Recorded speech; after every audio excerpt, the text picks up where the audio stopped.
All right, welcome back, everyone. You're watching The Green Room. I'm your host, Aima, and we're here with Juma and DJ Lady Grace talking about a whole slate of topics on holy hip-hop.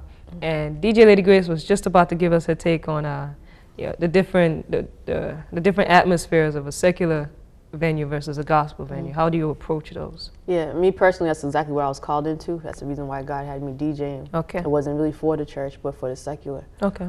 I love the analogy that Juma used of how a diamond, something so pure, representing light, shines the brightest when it's in a dark atmosphere. That's right. Something black. And man, you got to be prayed up. I know, I mean, for pretty much any event, I'll pray, but when God's really calling me to go into something dark, for example, Straight Ahead Ministries brought me in one time. They were partnering up with Lynn Police Station. They did a Blood and Crips basketball tournament. It was just for those two gangs. All right. And so I prayed and fasted on that one. That's right. And then there's some other secular clubs and stuff that I went to where, again, God created an opportunity. I didn't go out and look for the opportunity, but they came to me. They came. That's the work of God. This was at an event in Cambridge, and they asked me to come in once a month for an entire winter. Wow. It was a bar, and it was River Gods. And so I went in there once a month, and I called my Christian friends. I was like, "Yo, come through." Come through. And when I was talking with the owner, I was just like, "So you understand, right? I only play Christian music." They're like, "Oh, we just love your diversity and flavor. Great people. They're really nice." And the cooks would come out and be like, "Yo, wow. that song was tight." All right. Or the guy would be listening, and then I had my friends would talk with people at the bar. So it really turned into a good evangelistic experience. That's great. But with those, I always stay prayed up because I don't rely on what God or what I feel like needs to be. That's right. That's right. Played. So,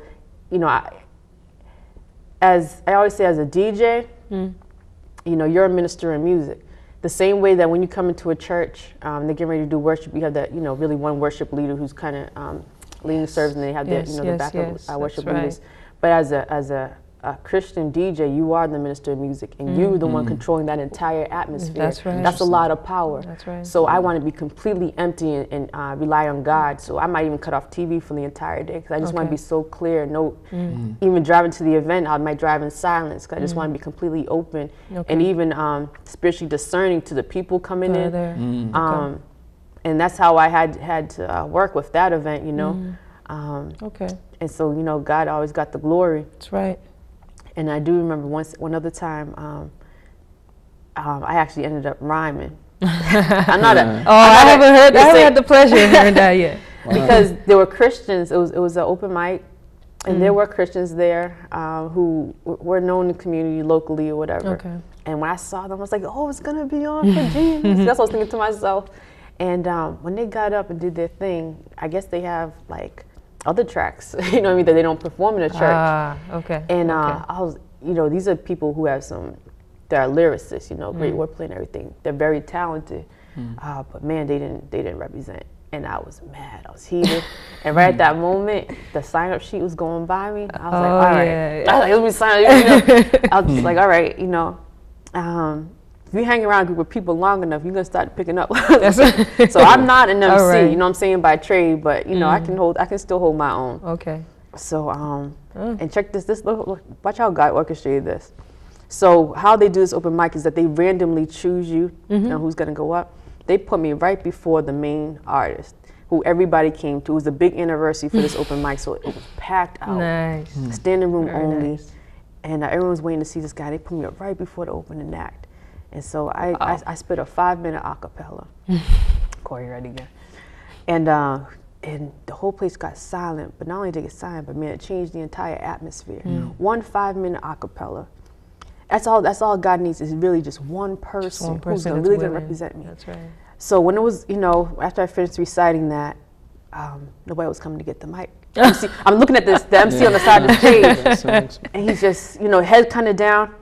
So, I'm like, so I just kind of put, the mic back on the stand or whatever, and he came out, and he's just like, yo, he's straight. It was like, I don't even know what to say, man. I mean, it was just like crickets in the audience. The DJ couldn't figure out what to spin, because you can't go back to what they were spinning earlier. Not quite. But the entire atmosphere was changed. That's right.